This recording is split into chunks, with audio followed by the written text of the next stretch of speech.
Dawn breaks over Athens on October 14th, 1940, casting long amber shadows across the Acropolis, that ancient monument to human achievement standing sentinel over a city caught between its glorious past and an uncertain future. The air carries the scent of olive groves and Mediterranean salt, mingling with the acrid tang of aviation fuel from Ellinikon airfield, where Greek pilots perform their morning rituals with an urgency that speaks to more than routine preparation.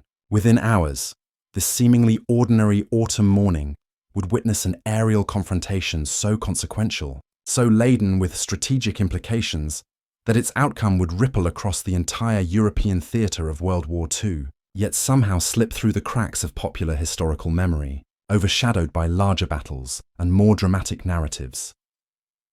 The forgotten dogfight over Athens represents far more than a tactical engagement between opposing air forces. It embodies a critical inflection point where individual courage, technological capability, and strategic calculation converged in a manner that would fundamentally alter Mussolini's calculations for the Balkans, delay German operations that might otherwise have commenced weeks earlier, and ultimately contribute to a cascading series of delays that would leave Wehrmacht forces approaching Moscow in the depths of an unprepared-for Russian winter. The pilots who climbed into their cockpits that morning carried with them not just personal courage and national pride, but unknowingly bore the weight of continental consequences that would only become apparent through the clarifying lens of historical hindsight. To understand why this particular engagement mattered so profoundly, we must first immerse ourselves in the geopolitical complexity of southeastern Europe in autumn 1940. The continent had already been at war for over a year, with Poland crushed beneath the combined weight of German and Soviet aggression, France humiliated and partitioned, and Britain standing bloodied but defiant against the Luftwaffe's sustained assault. Into this cauldron of competing ambitions and strategic imperatives, Benito Mussolini injected his own desperate desire for martial glory and imperial expansion, viewing the Balkans as Italy's natural sphere of conquest and Greece as a target that would satisfy his craving for a parallel victory to match Hitler's stunning successes. The Italian dictator, perpetually living in the psychological shadow of his more successful Axis partner, had watched with growing frustration as German forces swept across Europe with a speed and efficiency that made his own military adventures in North Africa appear amateurish by comparison. Mussolini's relationship with Hitler contained a fundamental asymmetry that gnawed at the Italian leader's considerable ego. Despite being the senior fascist leader who had consolidated power years before the Austrian corporal's rise, Mussolini found himself increasingly relegated to junior partner status within the Axis alliance. His armed forces, despite their impressive appearance on parade grounds, had demonstrated troubling deficiencies in North Africa, where poorly equipped and inadequately trained Italian divisions struggled against numerically inferior British Commonwealth forces. Greece represented, in Mussolini's calculation, an opportunity for redemption and demonstration of Italian martial capability.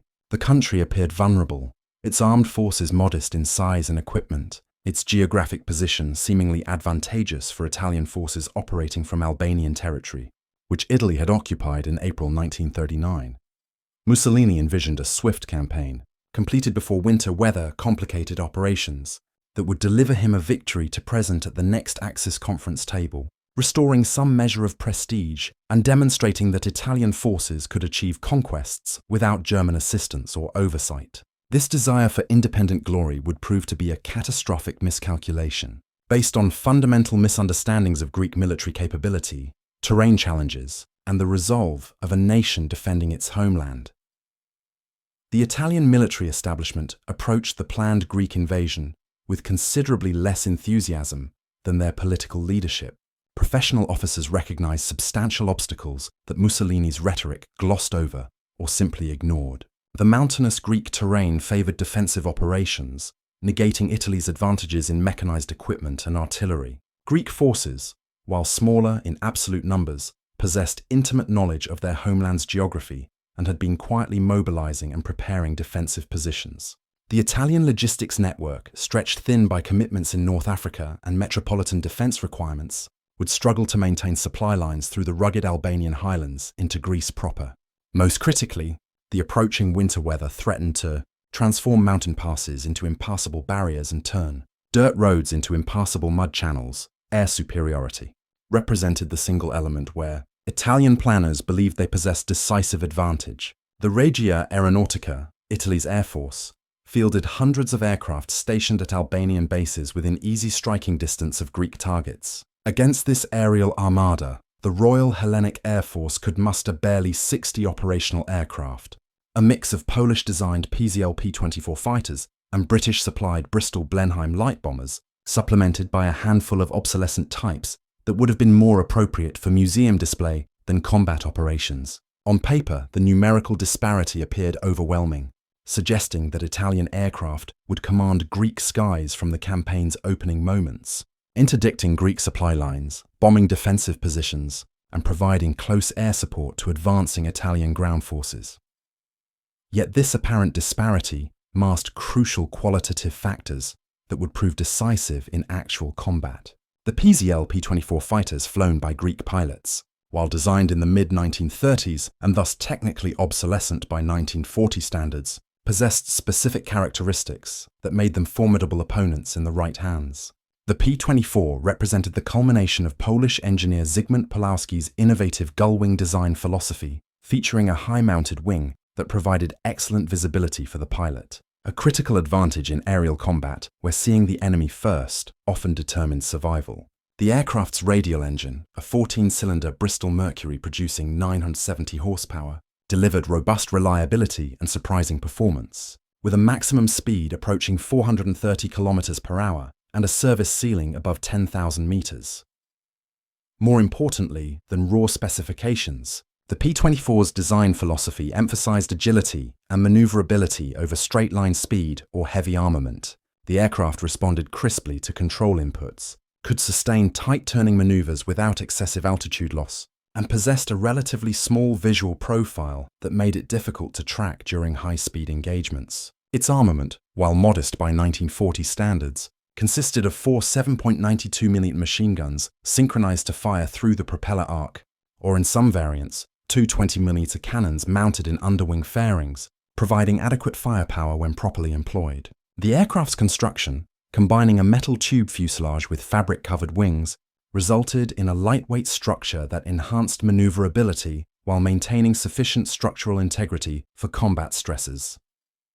The Italian opposition would primarily consist of Fiat CR-42 Falco biplane fighters and Fiat BR-20 Seconia medium bombers, representing the Regia Aeronautica's frontline equipment in October 1940. The CR-42 embodied a fascinating technological paradox, a biplane fighter entering service in 1939 when most major air forces had already transitioned to monoplane designs with retractable landing gear and enclosed cockpits. Yet despite its archaic configuration, the Falco possessed genuinely impressive performance characteristics that made it a dangerous opponent. Its Fiat A74 radial engine produced 840 horsepower, driving the lightweight airframe to a maximum speed of 440 km per hour, actually exceeding the P-24's top speed by a small margin. The biplane configuration, while aerodynamically inefficient at high speeds, delivered exceptional maneuverability with a turning radius and roll rate that few monoplane fighters could match. Italian pilots flying the CR-42 enjoyed several tactical advantages. The aircraft's open cockpit, while exposing the pilot to wind and cold at altitude, provided unobstructed visibility in all directions, crucial for maintaining situational awareness during swirling dogfights. The biplane's excellent low-speed handling characteristics allowed pilots to operate the aircraft near its stall speed without danger of departure from controlled flight, enabling maneuvers that would be suicidal in higher performance monoplanes. The armament consisted of 2 Breda Safat 12.7mm machine guns, heavier caliber than the P-24's standard weapons, capable of inflicting significant damage with relatively few hits. Italian pilots, many of whom had gained combat experience during the Spanish Civil War, brought operational knowledge and tactical sophistication that compensated for some of the Regia Aeronautica's institutional weaknesses. The BR-20 Seconia medium bombers represented Italy's attempt to field a modern bomber force comparable to those equipping German, British, and American air arms, powered by 2 Fiat A80 radial engines producing 1,000 horsepower each. The BR BR-20 could carry up to 1,600 kilograms of bombs at a cruising speed of approximately 340 kilometers per hour, with a maximum range of 2,650 kilometers, allowing deep penetration raids throughout the Balkans. The aircraft's defensive armament consisted of three 7mm machine guns positioned in nose, dorsal, and ventral positions, providing overlapping fields of fire intended to deter fighter attacks. However, the BR-20's defensive guns were relatively light caliber, its armor protection minimal, and its performance margins insufficient to escape determined fighter opposition, making it vulnerable to aggressive interception tactics. Greek pilots preparing for the inevitable Italian attack operated under no illusions about their numerical disadvantage or the intensity of the combat they would face. Their training regimen had intensified dramatically through the summer of 1940 as diplomatic tensions escalated and Italian intentions became increasingly transparent. Flight training emphasized aerial gunnery, formation tactics, and the specific techniques required to effectively engage both bomber formations and escorting fighters with minimal numerical superiority. Greek instructors, several of whom had trained with British or French aviation schools, instilled in their students a tactical doctrine emphasizing aggressive interception, disciplined fire control, and mutual support within fighter pairs. The Greek military leadership understood that air superiority, or at least contested airspace, would prove essential to their ground forces' defensive efforts. Without friendly air cover, Greek infantry divisions defending mountain positions would face relentless bombing and strafing that would shatter unit cohesion and morale before Italian ground forces even establish contact. Conversely, if Greek fighters could exact sufficient casualties on Italian bomber formations and establish a credible threat to Italian air operations, the Regia Aeronautica would be forced to divert resources to fighter escort duties, reducing the weight of attack they could deliver against ground targets. This calculation drove Greek planning for the critical opening phase of hostilities, when impression and momentum would be established. As October progressed, both sides increased their operational tempo, conducting reconnaissance flights, probing defensive preparations, and testing response times. Italian aircraft violated Greek airspace with increasing frequency and brazenness, photographing defensive positions, identifying supply depots, and generally asserting aerial dominance. Greek fighters scrambled to intercept these incursions, resulting in several brief engagements where Italian pilots, under orders to avoid premature escalation, broke off contact rather than engaging fully. These encounters provided Greek pilots with invaluable experience observing Italian tactics, aircraft performance, and operational procedures, intelligence that would prove crucial when full-scale combat erupted. The specific events leading to the October 14th confrontation began on October 13th, when Greek intelligence detected unusual concentrations of Italian aircraft at Albanian forward airfields. Reconnaissance photographs and agent reports indicated preparation for major air operations, with bombers being armed and fueled, fighter squadrons brought to high readiness states, and ground crews working through the night preparing aircraft for combat missions. Greek Air Defense Headquarters, operating from a nondescript building in downtown Athens, issued alert orders to all fighter squadrons, directing pilots to remain near their aircraft and ground crews to complete pre-flight preparations, ensuring minimal response time when Italian formations appeared. The night of October 13th passed with agonizing slowness for Greek pilots attempting fitful sleep in quarters adjacent to their aircraft dispersal areas. Many abandoned sleep entirely, sitting outside under the Mediterranean stars, smoking cigarettes, talking quietly among themselves about tactics, about family, about the ancient Greek warriors who had defended this same land against Persian invaders millennia before. These conversations revealed the dual consciousness that animated these men, modern military professionals trained in the technological complexities of aerial combat, yet simultaneously inheritors of a cultural legacy stretching back to Marathon and Thermopylae, feeling the weight of historical continuity and national survival resting on their actions in the hours to come. First light on October 14th arrived at 0647 hours local time, the sun breaking over Mount Hymettus and flooding Athens with golden morning light. Greek radar stations, primitive by later war standards but functional, began detecting formations, gathering over Albanian airspace around 0715 hours, large clusters of aircraft orbiting while assembling into attack formations. The raid's composition and probable targets remained unclear initially, but the scale suggested major operations rather than another reconnaissance probe. Air Defense Headquarters issued scramble orders to fighter squadrons at 0723 hours, setting in motion the engagement that would unfold over the next 90 minutes. At Ellinikon Airfield, southeast of central Athens, pilots of the 22nd Fighter Squadron sprinted to their PZL P.24 fighters, ground crews already spinning propellers and checking fuel levels.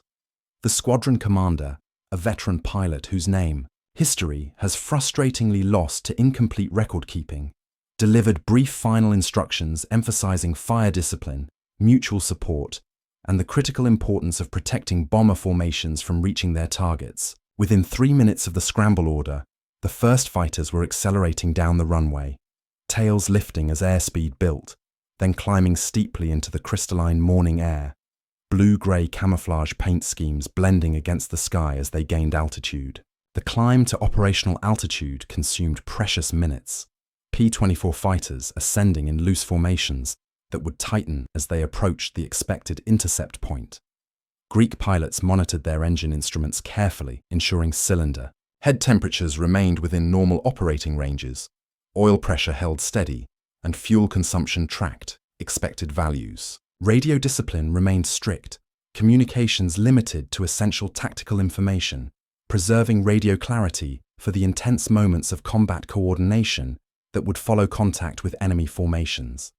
As the fighters climbed through 3,000 meters, Athens spread below them like an architect's model, the Acropolis unmistakable even from altitude, a reminder of what they were defending. Italian formations, meanwhile, progressed toward their assigned targets, with the ponderous momentum of heavy bombers, constrained by formation discipline and navigational requirements.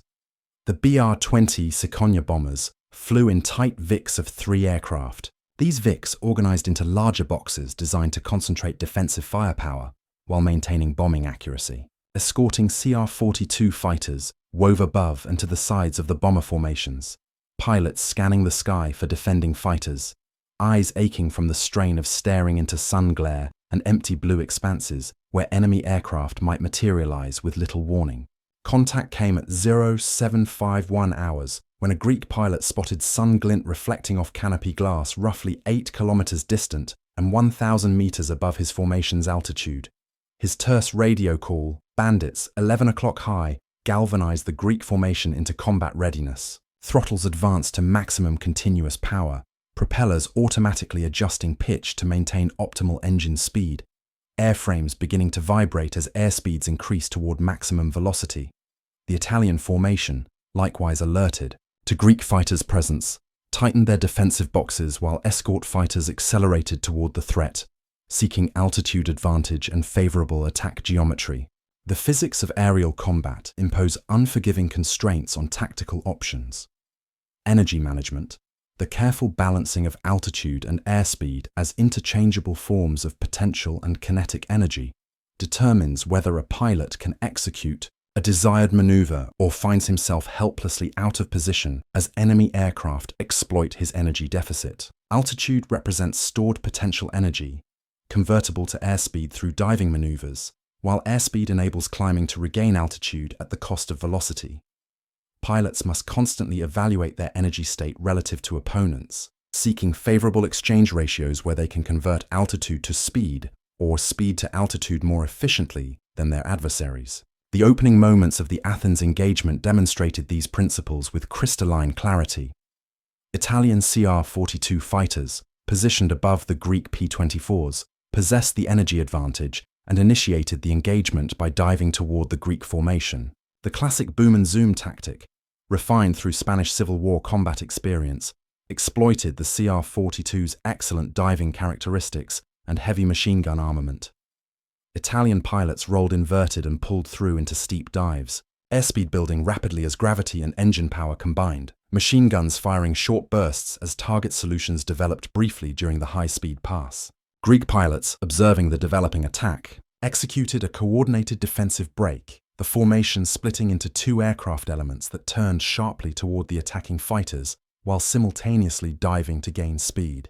This response transformed the Italian energy advantage into a vulnerability, as the CR-42s flashed past at relative closure rates exceeding 700 km per hour, making accurate gunnery nearly impossible while carrying the Italian fighters below the Greek formation's altitude, inverting the energy relationship. As Italian pilots pulled out of their dives and began climbing to regain altitude, they became vulnerable targets, moving relatively slowly in predictable climbing trajectories.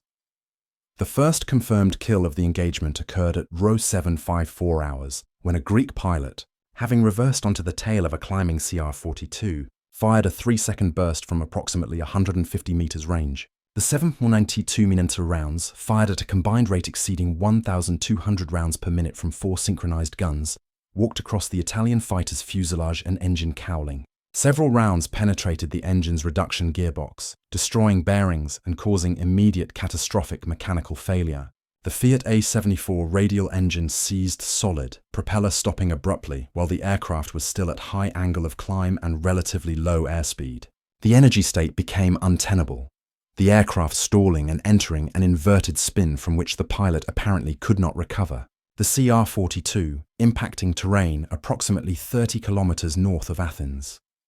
This kill established a pattern that would repeat throughout the engagement. The CR-42's maneuverability advantage proved less decisive than expected because the tactical geometry of the engagement, with Greek fighters protecting specific targets rather than seeking general air superiority, forced Italian fighters into predictable attack profiles. The Greek pilots' aggressive defensive tactics, turning into attacks rather than attempting to evade, disrupted Italian gunnery solutions and created counter-attack opportunities. The P-24's adequate performance and armament proved sufficient when combined with tactically sound employment and aggressive pilot execution.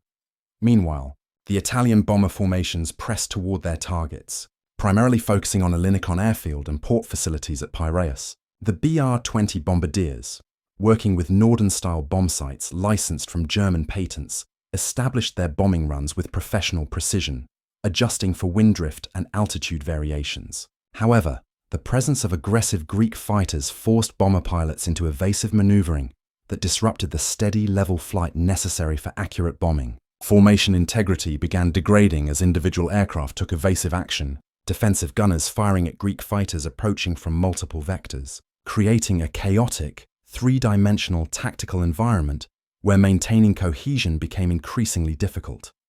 A second wave of Greek fighters, scrambled from Tatoi airfield north of Athens, arrived in the engagement area at 8:03 hours, adding fresh aircraft to the defensive effort. These pilots, observing the swirling combat already in progress, identified the bomber formations as priority targets and executed coordinated attacks from multiple angles. The standard Greek fighter tactics employed a two-aircraft element as the basic fighting unit, with the leader executing the primary attack, while the wingman maintained position to protect against enemy fighters attempting to intercept the leader.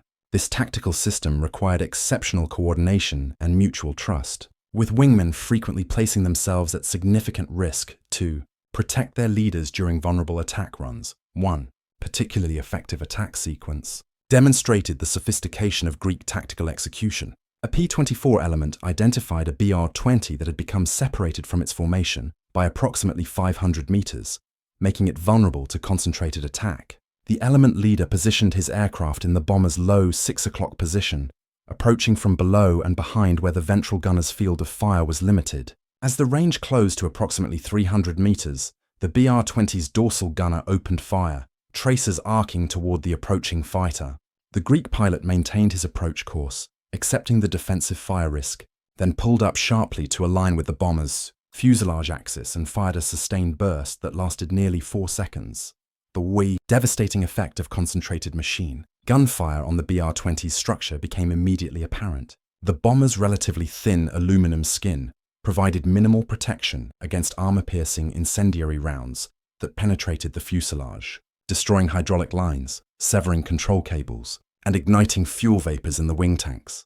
The aircraft's left engine erupted in flames as incendiary rounds found fuel lines and ignited atomized fuel in the carburetor intake system. The pilot attempted to maintain control, while the co-pilot activated the engine fire suppression system, but the damage exceeded the crew's ability to manage. The BR-20 entered a shallow diving turn, the pilot apparently attempting to reach the coast for a potential water ditching, but the structural damage proved too severe. The aircraft broke apart at approximately 2,000 meters altitude, debris fields scattering across several square kilometers of Athenian suburbs. The psychological impact of witnessing bomber losses rippled through Italian formations with devastating effect on cohesion and tactical effectiveness. Bomber crews, observing multiple aircraft falling in flames or breaking apart under fighter attack, increasingly prioritize survival over target attack, jettisoning bombs early to improve performance and enable more aggressive evasive maneuvering. Formation leaders found maintaining tactical integrity nearly impossible as individual aircraft broke formation, seeking relative safety in altitude variations and dispersed positioning. This dissolution of formation discipline defeated the entire concept of the defensive box, isolating individual bombers and making them progressively more vulnerable to Greek fighter attacks. Italian fighter pilots, meanwhile, faced an impossible tactical dilemma. Their primary mission required close escort of bomber formations, remaining near the slower, less maneuverable bombers to drive off attacking Greek fighters. However, effective fighter combat demanded freedom to maneuver aggressively, to exploit energy advantages through boom and zoom tactics, or to engage in turning fights where the CR-42's exceptional maneuverability could be decisive. The bomber escort requirement prevented Italian fighters from employing their aircraft's strengths, essentially binding them to defensive tactics that negated performance advantages. Greek pilots exploited this constraint ruthlessly, timing their attacks to force Italian escort fighters into defensive positions, then breaking off before the escorts could effectively counterattack. As the engagement progressed beyond the 20-minute mark, both sides faced mounting challenges from fuel consumption and ammunition depletion. Fighter aircraft carried strictly limited fuel loads, typically sufficient for approximately 90 minutes of flight time, with high-power combat operations consuming fuel at dramatically accelerated rates. Ammunition loads similarly constrained engagement duration, with the P-24's 4 machine guns carrying only approximately 400 rounds per gun, sufficient for roughly 20 seconds of continuous firing or perhaps 60-80 seconds when fired in controlled bursts. Pilots monitored their ammunition counters obsessively, rationing their remaining rounds for high-probability shots, avoiding the catastrophic situation of finding oneself defenseless with hostile aircraft still present. The engagement's critical turning point arrived around 16 hours when the Italian formation commander, assessing the tactical situation from his bomber cockpit, made the difficult decision to abort the mission and withdraw toward Albanian airspace. This decision reflected cold calculation of mounting losses against minimal results, with multiple bombers damaged or destroyed, bombs scattered across non-target areas due to premature jettisoning, and Greek fighters continuing to press attacks with apparent disregard for numerical odds. The withdrawal order rippled through Italian formations, aircraft breaking away from target approaches and turning northwest toward the perceived safety of distance and eventual return to home bases.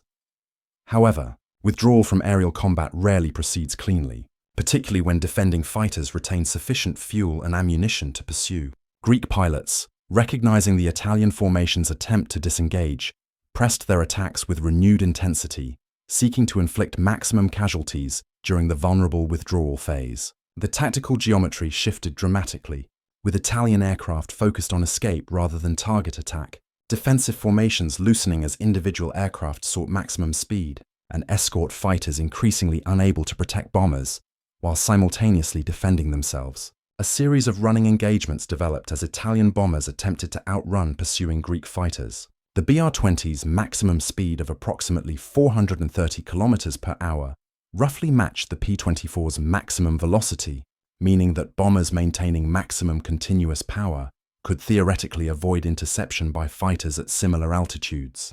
However, battle damage reduced many bombers' performance, with damaged engines producing reduced power, damaged control surfaces creating additional drag, and structural damage limiting maximum airspeeds pilots dared attempt. These damaged aircraft fell progressively behind their formation mates, becoming isolated targets for Greek fighters who concentrated on vulnerable stragglers. One particularly dramatic chase sequence extended over 40 kilometers as a damaged BR-20, trailing smoke from its damaged left engine, attempted to reach the relative safety of cloud cover forming over mountainous terrain northwest of Athens. Two Greek P-24 fighters pursued relentlessly, making repeated attack passes despite return fire from the bomber's defensive gunners. The Italian pilot displayed exceptional airmanship, using terrain masking and coordinated evasive maneuvers to spoil Greek gunnery solutions repeatedly. However, the cumulative damage from multiple attacks eventually proved overwhelming. The bomber's right engine seized after a particularly accurate burst destroyed its lubrication system, and with both engines disabled, the pilot had no option but to attempt an emergency landing. The forced landing site, a relatively flat olive grove approximately 60 kilometers northwest of Athens, offered barely adequate space for the bomber's landing roll. The pilot executed a wheels-up landing with considerable skill, the BR-20 sliding across rocky soil in a shower of sparks and torn metal, finally coming to rest against a stone wall that crumpled the aircraft's nose, but prevented it from sliding into a ravine beyond. The crew evacuated successfully, becoming prisoners of war within hours as Greek military units converged on the crash site. The pursuing Greek fighters circled overhead briefly, verifying the crew's survival, before turning back toward Athens with fuel states reaching critical minimums. By 08:35 hours, the engagement had effectively concluded, Italian formations dispersed and withdrawing, Greek fighters returning to base with fuel tanks nearly empty and ammunition boxes depleted. The immediate tactical results appeared significant, but not decisive. Greek pilots claimed 7 confirmed kills of Italian aircraft, with an additional 4 probable kills and 6 damaged aircraft limping back toward Albanian bases. Italian sources later acknowledged 5 aircraft lost, with an additional 8 sustaining damage requiring major repairs. These casualties represented approximately 8 to 10% of the attacking force, a loss rate that, if sustained across multiple missions, would rapidly degrade the Regia Aeronautica's operational capability. More significant than the raw casualty exchange was the psychological and strategic impact radiating from the engagement's outcome. Italian pilots and commanders had anticipated achieving air superiority quickly through overwhelming numerical advantage and modern equipment. The actual combat experience contradicted these expectations dramatically, revealing that Greek pilots, despite inferior numbers and older aircraft, could contest Italian air operations effectively through superior tactics, aggressive execution, and intimate knowledge of local geography. This realization forced fundamental reassessment of Italian air campaign planning, introducing caution and hesitation where confidence had previously dominated. The engagement's aftermath unfolded across multiple operational and strategic dimensions. At the tactical level, both air forces conducted intensive debriefings, examining gun camera footage, analyzing pilot reports, and attempting to extract lessons that might improve future performance. Greek commanders emphasized the success of aggressive interception tactics and coordinated element attacks, while identifying ammunition management and fuel conservation as areas requiring attention. Italian analysts struggled with more fundamental questions about tactical doctrine and strategic objectives, recognizing that brute force numerical superiority alone would prove insufficient against determined, well-trained opposition.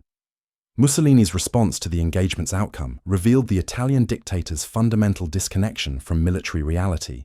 Rather than recognizing the combat as evidence of serious operational challenges requiring strategic reassessment, Mussolini interpreted the results through the lens of wounded pride and renewed determination. The failure to achieve quick air superiority intensified his desire to launch the ground invasion immediately, viewing rapid battlefield success as the answer to any doubts about Italian military effectiveness. This psychological dynamic, pride overriding prudent military judgment, would characterize Italian operations throughout the Greek campaign with consistently disastrous results.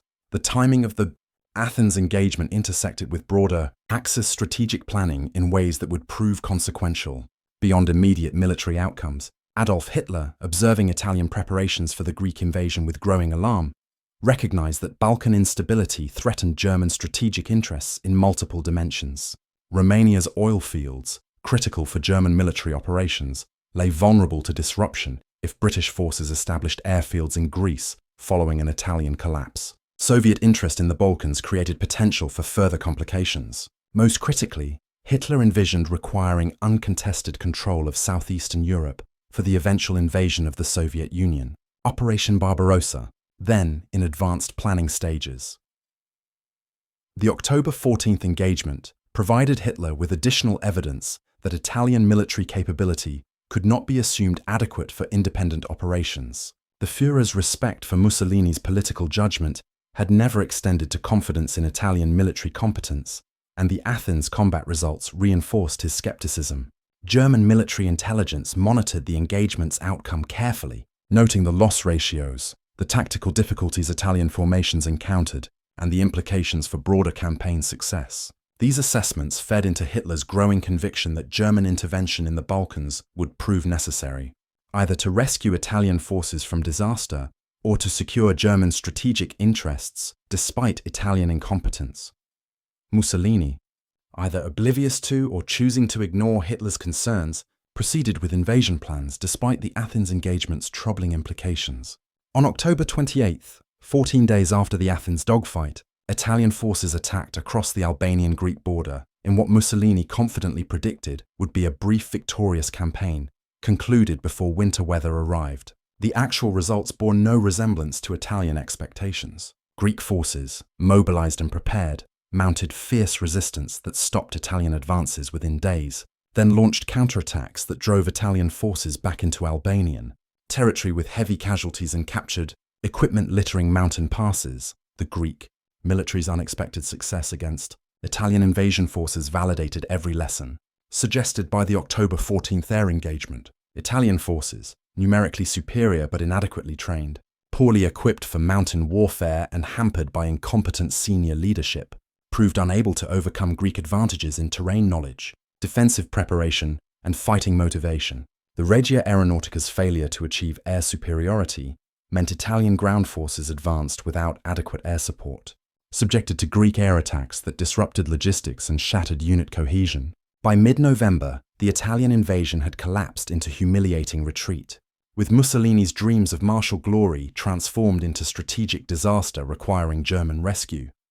Hitler's response to Italian failure in Greece followed predictable patterns. The Führer ordered Wehrmacht planning staffs to develop contingency operations for Balkan intervention, designated Operation Marita, intended to secure German strategic interests regardless of Italian capability. These plans, initially developed as potential contingencies, gradually evolved into firm operational commitments as Italian situation in Greece deteriorated through winter months. By early 1941, German intervention had become inevitable, with Wehrmacht forces redeploying from positions earmarked for Barbarossa preparation to staging areas for Balkan operations. The strategic consequences of this forced German intervention rippled across the entire European theatre with devastating effectiveness. Operation Marita, launched in April 1941, achieved rapid military success, overwhelming Greek and British Commonwealth forces within weeks. However, the operation consumed critical time in spring 1941 that had been allocated for final Barbarossa preparations. Equipment worn through Balkan mountain operations required refurbishment. Units needed rest and refitting after intense combat. Supply stockpiles required rebuilding. Each of these necessary activities consumed days and weeks from a campaign timetable that allowed minimal margin for delay. Operation Barbarossa eventually launched on June 22, 1941, approximately 5 weeks later than originally planned. Those 5 weeks, largely attributable to necessary Balkan intervention, triggered by Italian failures that the October 14th engagement had presaged, would prove catastrophic for German strategic calculations. Wehrmacht forces advanced with stunning speed through summer months, destroying Soviet formations in massive encirclement battles, capturing millions of prisoners, and driving deep into Soviet territory. However, autumn rains arrived before critical objectives fell, transforming roads into impassable mud channels and slowing German advances to crawls precisely when maximum momentum was essential. The ultimate consequence manifested outside Moscow in December 1941 when Wehrmacht forces, exhausted by months of continuous combat, inadequately equipped for winter operations, and extended far beyond sustainable logistics lines, ground to halt in temperatures dropping below negative 30 degrees Celsius. The Red Army, recovering from catastrophic summer defeats, launched counteroffensives that drove German forces back with heavy casualties, ending any possibility of quick victory and condemning Germany to the prolonged attritional struggle that would ultimately destroy the Third Reich. Those 5 weeks lost to Balkan operations, while not solely responsible for German failure at Moscow, contributed materially to a critical mass of delays and complications that left Wehrmacht forces attacking in December rather than October, facing winter without preparation. The chain of causation connecting the October 14th Athens engagement to Wehrmacht, forces freezing outside Moscow, involves multiple steps and contributing factors, making any single event's relative importance debatable. Historical analysis rarely supports simple monocausal explanations for complex outcomes involving thousands of decisions by hundreds of actors across extended timeframes.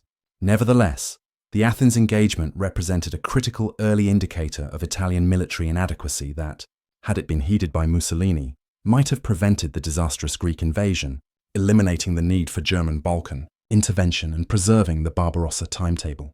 The engagement also demonstrated broader truths about military effectiveness that transcended immediate tactical results. Numerical superiority and equipment advantages, while valuable, prove insufficient without competent leadership, realistic training, sound doctrine, and fighting motivation. The Greek pilots, who climbed into obsolescent fighters to face overwhelming odds, possessed advantages that couldn't be quantified on planning charts or equipment comparison tables. They defended their homeland, drawing on cultural traditions stretching across millennia, motivated by survival instincts that no abstract political ideology could match. They executed tactics developed through realistic training and honest assessment of capabilities, rather than wishful thinking or propaganda-driven assumptions. Italian pilots, by contrast, operated within an institutional culture that prioritized appearance over substance, political reliability over professional competence, and optimistic reporting over honest assessment. The Regia Aeronautica fielded aesthetically impressive aircraft that looked modern in newsreels and propaganda photographs, but incorporated design compromises that reduced combat effectiveness. Italian training emphasized formation flying and aerobatic display rather than realistic combat scenarios.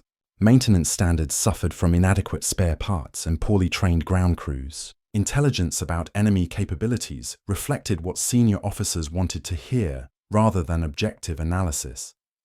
These institutional weaknesses, invisible in peacetime and deniable through propaganda, became fatally apparent under combat stress. The October 14th engagement provided early evidence of these systemic failures, a warning that went unheeded because acknowledging the truth would have required admitting that fascist ideology's claims about Italian military revival were fraudulent.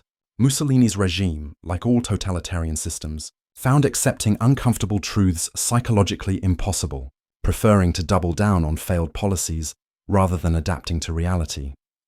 The specific Greek pilots who fought that October morning remain largely anonymous, their names lost to incomplete records, and the overwhelming scale of subsequent combat that swept across the Mediterranean theatre. A few names survive in fragmentary accounts and unit records. Flight commanders who filed after-action reports, pilots credited with confirmed kills, whose names appeared in contemporary newspaper accounts before censorship tightened. But the majority remain unnamed, their courage and skill acknowledged only in aggregate statistics and general historical narratives.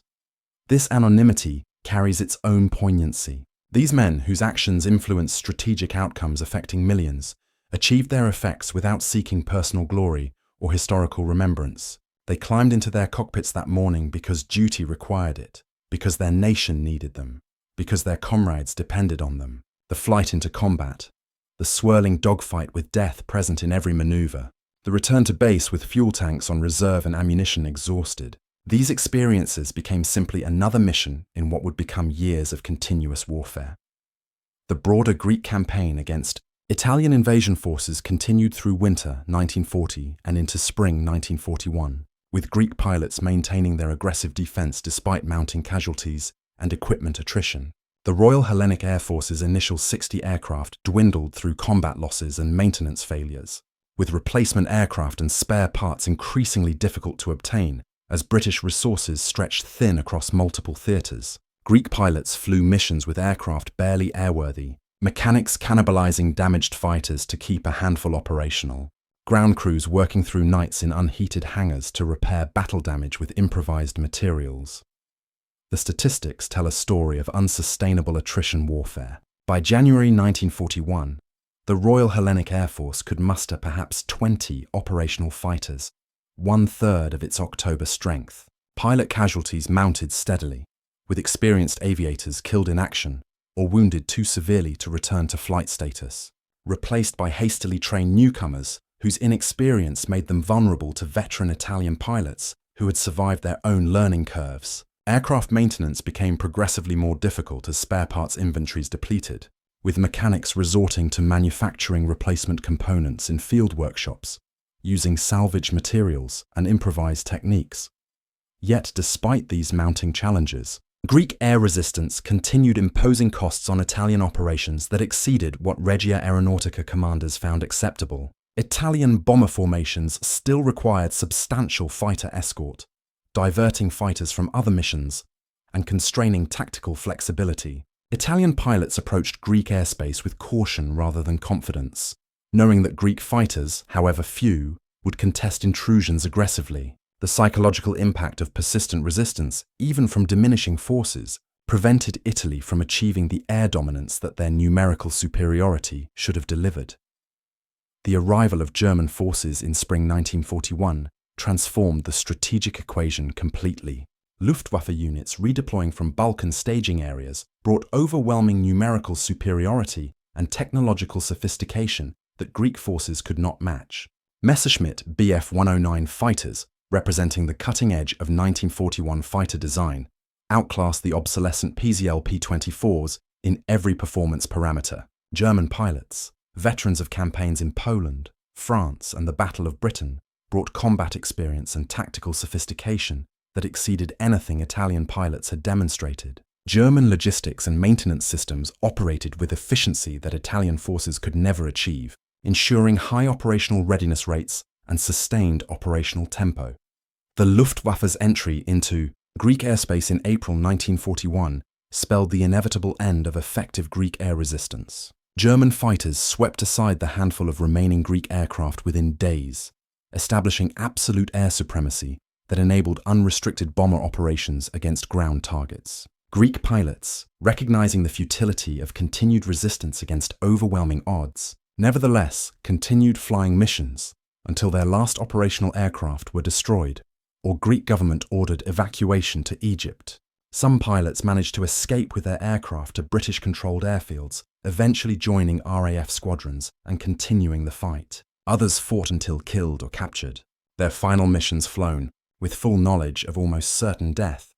The destruction of Greek air power and the subsequent German conquest of Greece proper completed the strategic transformation that had begun with Mussolini's October invasion. The Balkans now rested firmly under Axis control, with German forces positioned to threaten British interests throughout the eastern Mediterranean. The subsequent German airborne invasion of Crete in May 1941, while tactically costly, extended Axis control across the entire Aegean region. British forces evacuated Greece with heavy losses in men and equipment, a humiliating retreat that underscored British military weakness in land operations against German forces. Yet paradoxically, this apparent Axis triumph contained the seeds of ultimate strategic disaster. The delayed Barbarossa timetable, partially attributable to Balkan intervention necessitated by Italian failure, created cascading complications that would prove catastrophic. The Wehrmacht forces that crashed against Moscow's defences in December 1941, inadequately equipped for winter operations and exhausted by months of continuous combat, might have reached those same positions in October, with sufficient time to consolidate before winter's arrival. The 5-week delay imposed by Balkan operations, combined with other contributing factors like unexpectedly fierce Soviet resistance and autumn mud that paralyzed movement, created a cumulative delay that proved strategically fatal. Historical counterfactuals. The what-if questions that haunt every significant event must be approached with appropriate caution. History consists of actual events, not speculative alternatives, and any claim that different decisions would have produced specific different outcomes involves unprovable assumptions. Nevertheless, the question naturally arises. What if Mussolini had heeded the warning signals that the October 14th Athens engagement provided? What if Italian military leadership had recognized that Greek forces possessed capability and determination exceeding Italian planning assumptions? What if the invasion of Greece had been postponed or cancelled, preserving the Barbarossa timetable? The most plausible counterfactual scenario envisions a delayed or cancelled Greek invasion, allowing Wehrmacht forces to launch Barbarossa in mid-May 1941, as originally planned. Those additional 5 weeks, applied during summer campaigning season, when ground conditions permitted maximum mobility, might have enabled German forces to reach Moscow and Leningrad before winter weather shut down operations. Soviet forces, still reeling from purges that had decimated military leadership, and not yet benefiting from emergency equipment production and American Lend-Lease supplies, might have collapsed under slightly greater pressure. The capture of Moscow, while not necessarily ending Soviet resistance, would have been catastrophically demoralizing and operationally devastating. Alternatively, even if Moscow still remained unconquered, Wehrmacht forces arriving at Moscow's approaches in October rather than December would have had several additional weeks to prepare defensive positions and fortify supply lines before winter's full fury arrived. The Soviet counteroffensive that drove German forces back in December 1941 succeeded partly because German units occupied improvised positions lacking proper fortifications, with supply lines stretched impossibly thin and troops lacking winter equipment. Additional preparation time might not have prevented Soviet attacks, but could have reduced their effectiveness, potentially stabilizing the front until spring. However, these counterfactual scenarios rest on multiple assumptions that may not withstand scrutiny. The fundamental flaws in German strategic planning for Barbarossa extended far beyond timing issues. Hitler's racial ideology blinded German leadership to Soviet fighting qualities and recovery capabilities. German intelligence catastrophically underestimated Soviet military strength and industrial capacity. German logistics planning failed to account for the vast distances and primitive transportation infrastructure of Soviet territory. Winter equipment shortages reflected not just timing issues, but fundamental production priority failures. The Soviet Union's ability to evacuate industrial facilities eastward and maintain equipment production, despite catastrophic territorial losses, exceeded German comprehension. More broadly, the Nazi regime's ideological commitment to war of racial extermination guaranteed that Soviet resistance would be desperate and uncompromising. The Wehrmacht's criminal conduct in occupied territories, murdering civilians and prisoners on massive scales, ensured that Soviet forces and populations would fight with the ferocity of people facing existential annihilation. No tactical or operational improvements could overcome the strategic insanity of Germany simultaneously fighting Britain, preparing for conflict with the United States, and launching a war of extermination against the Soviet Union. The October 14th Athens engagement and the subsequent Balkan complications it foreshadowed thus become one factor, among many contributing to German strategic disaster. Yet within this broader context of German strategic insanity and inevitable defeat, the October 14th engagement retains significance as an inflection point, where different decisions might have altered timelines and specific outcomes, even if ultimate results remained broadly similar. The engagement demonstrated that smaller forces, properly trained and aggressively employed, could impose significant costs on numerically superior opponents. It revealed that technological sophistication and numerical advantage provide insufficient guarantee of victory without competent execution. It showed that political leaders who subordinate military reality to ideological fantasy court disaster. For the Greek pilots who fought that October morning, these broader strategic implications remained invisible and largely irrelevant. Their concerns focused on immediate tactical problems, identifying targets, managing ammunition, maintaining situational awareness, coordinating with wingmen, returning safely to base. The abstract notion that their actions might influence German strategic planning or affect operations thousands of kilometers away never entered their consciousness during combat. They fought for immediate, tangible objectives, protecting Athens from bombing, shooting down Italian aircraft, surviving to fight again tomorrow.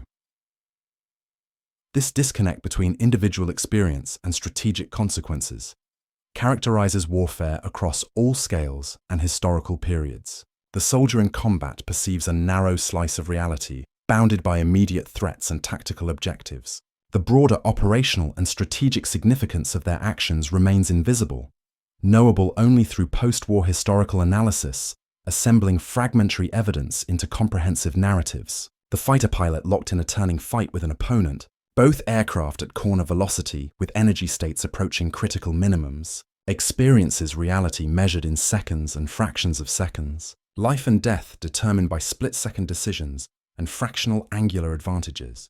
The historian, examining this same combat decades later through documents and analysis, perceives patterns and consequences invisible to the original participants. The October 14th engagement thus exists in two distinct historical registers. At the experiential level, it consisted of 90 minutes of intense aerial combat, involving several dozen pilots executing tactical maneuvers, firing weapons, experiencing fear and exhilaration, surviving or dying based on skill, luck, and infinitesimal decision margins. At the strategic analytical level, it represented an early indicator of Italian military inadequacy, a contributing factor to German Balkan intervention, and ultimately one link in the causal chain leading to Wehrmacht disaster outside Moscow. Both perspectives represent valid historical truth, yet they describe fundamentally different phenomena, united only by the objective fact that the same physical events generated both the immediate tactical reality and the subsequent strategic consequences. The Italian pilots who participated in the October 14th engagement carried their own perspectives and experiences that deserve recognition despite fighting for an unjust cause.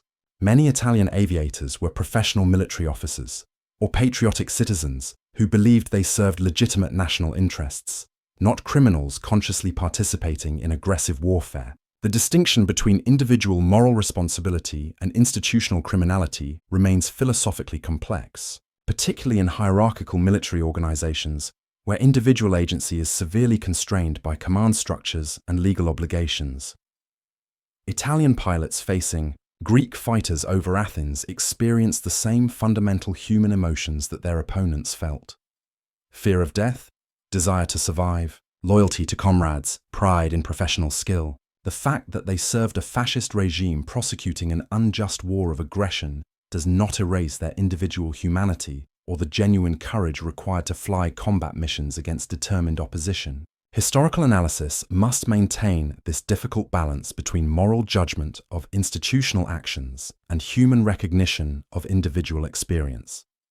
Many Italian pilots survived the war, returning to civilian life or continuing military careers in post-fascist Italy. A few published memoirs or granted interviews describing their wartime experiences, providing valuable historical evidence about Italian air operations and personal perspectives on combat. These accounts consistently emphasize professional respect for Greek opponents, acknowledging that Greek pilots fought with skill and determination that exceeded Italian pre-war assumptions. Several Italian veterans specifically mentioned the October 14th Athens engagement as the moment when comfortable assumptions about easy victory dissolved into recognition of serious operational challenges ahead. The physical evidence of the October 14th engagement gradually disappeared through normal processes of salvage, recovery, and decay. Crashed aircraft were salvaged for scrap metal, particularly after material shortages intensified later in the war. Impact sites were cleared and returned to agricultural use. Pieces of wreckage occasionally emerged over subsequent decades, discovered by farmers ploughing fields or construction workers excavating foundations. But systematic archaeological investigation of crash sites never occurred. The ephemeral nature of aerial combat, fights taking place in three-dimensional space and leaving minimal ground evidence except for crash sites, means that physical archaeological evidence of the engagement remains fragmentary and scattered. Documentary evidence proved similarly scattered and incomplete. Greek military records suffered through multiple waves of destruction and loss. Wartime chaos as Greek government evacuated, German occupation with attendant record destruction, post-war civil conflict that further disrupted archives. Italian records, while more complete, reflect institutional incentives to minimize failures and emphasize successes, creating reliability challenges for historians attempting to reconstruct objective accounts. German intelligence records, potentially valuable for providing third-party assessments, remain classified or lost in many cases. Modern historians attempting to reconstruct the October 14th engagement thus work from frustratingly incomplete evidence, piecing together partial accounts from multiple sources with varying reliability and perspective. The basic facts remain reasonably well established: Italian air attack on Athens, Greek fighter interception, aerial combat resulting in multiple losses on both sides, Italian withdrawal without achieving objectives. However, specific details like individual pilot names, exact times and locations of particular combats, precise loss figures, and tactical specifics remain subject to uncertainty and continuing research. This evidential uncertainty does not invalidate the engagement's historical significance, but rather illustrates the challenges inherent in reconstructing any historical event, particularly military operations where documentary records may be incomplete, contradictory, or deliberately falsified. Historians must work with available evidence while acknowledging its limitations, constructing accounts that represent best current understanding while remaining open to revision as new evidence emerges or analytical frameworks evolve. The October 14th. Athens engagement ultimately represents a confluence of individual courage, tactical skill, strategic miscalculation, and historical contingency that produced consequences far exceeding the immediate military results. A few dozen pilots, flying obsolescent aircraft in a brief engagement over one city, influenced strategic outcomes affecting millions of people across an entire continent. This disproportion between immediate causes and ultimate consequences, so characteristic of complex historical processes, reminds us that history pivots not just on the decisions of political leaders and grand strategic plans, but equally on the actions of individuals executing tactical missions with no awareness of broader implications. The forgotten nature of this engagement, its relative obscurity in popular World War II historiography, despite its strategic significance, reflects broader patterns in how historical memory forms and persists. The October 14th Athens dogfight lacked the dramatic scale of Battle of Britain, the technological significance of the first jet combat, or the symbolic importance of battles directly associated with regime collapse or war termination. It occurred early in the war when attention focused elsewhere, involved relatively small forces fighting in a secondary theatre, and produced effects that manifested indirectly through chains of causation rather than immediate obvious consequences. Yet the engagement deserves remembrance precisely because it illustrates how history actually operates, through accumulations of individually modest events that collectively produce transformative outcomes, through unexpected interactions between separate causal chains, through the agency of ordinary individuals whose actions ripple across vast spaces and extended time periods. The Greek pilots who fought over Athens that October morning were not superhuman heroes, but ordinary men performing extraordinary duties in circumstances that tested human limits. Their courage and skill, applied at a critical moment when Italian confidence remained high and German intervention seemed unlikely, imposed costs, and created impressions that ultimately contributed to strategic outcomes determining the war's course. As the morning of October 14, 1940, progressed toward noon, the exhausted Greek pilots landed their fighters back at Ellinikon and Tatoi airfields, taxiing to dispersal areas where ground crews immediately began refueling and rearming for potential additional missions. Pilots climbed wearily from cockpits, legs cramping after the sustained physical stress of high-G combat maneuvering, hands still trembling with adrenaline after effects. They gathered in operations rooms for hasty debriefings, describing combat sequences while memories remained fresh, confirming kills and assessing damage reports. Then they waited, smoking cigarettes, drinking strong coffee, watching the northern sky for signs of additional Italian formations. No additional attacks materialized that day. Italian commanders, assessing the morning's results and pilot reports, recognized that achieving air superiority over Athens would require larger forces and different tactics than initially planned. The confident assumptions that had characterized pre-attack planning dissolved into recognition that Greek air defense possessed genuine capability. Planning staffs began revising operational concepts, allocating additional resources, developing new tactical approaches. These revisions consumed time and created delays that would cascade through subsequent Italian operations with compounding effects. In downtown Athens, civilian population gradually emerged from air raid shelters, assessing damage from bombs that had fallen on peripheral areas, some hitting legitimate military targets, but others scattering across residential neighborhoods. The physical damage proved relatively modest, several buildings destroyed or damaged, some civilian casualties, but fewer than feared. The psychological impact carried greater significance. Athens had been attacked. The war that had seemed distant and abstract had arrived directly overhead. The city's vulnerability to aerial assault had been demonstrated conclusively. Yet the psychological impact cut both ways. Greek civilians had also witnessed their air force's response, had seen Greek fighters engaging Italian formations aggressively, had watched Italian bombers turning away without accomplishing their missions. The ancient Greek tradition of resistance against foreign invasion, cultural memory stretching back through Ottoman occupation to Persian and Roman invasions, resonated with the morning's events. If the numerically inferior Greek air force could contest Italian air superiority successfully, perhaps the even more dramatic numerical disparities facing Greek ground forces might prove similarly overcome through fighting spirit and tactical skill. This psychological dimension, the interaction between military outcomes and civilian morale, played crucial roles in determining how wars unfold beyond purely military factors. Italian planning had assumed that aerial bombing would terrorize Greek civilians and pressure the Greek government into rapid capitulation. The October 14th engagement demonstrated instead that Greek civilians possessed resilience and fighting spirit that aerial assault would not break. This realization forced Italian strategic planners to recognize that their preferred scenario of quick victory through intimidation would not materialize, requiring instead the prolonged ground campaign for which Italian forces were inadequately prepared.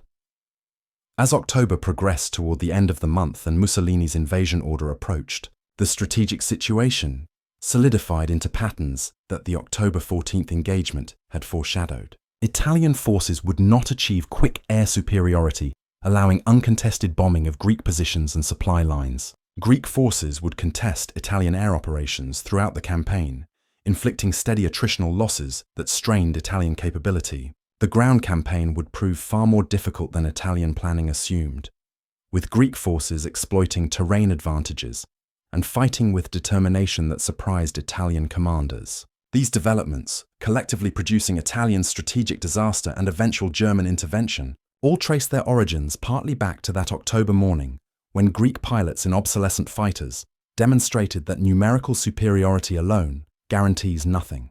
The sun that had risen over Athens that October 14th morning, illuminating the Acropolis and casting long shadows across the ancient city, eventually set on a day that had changed strategic calculations across southeastern Europe.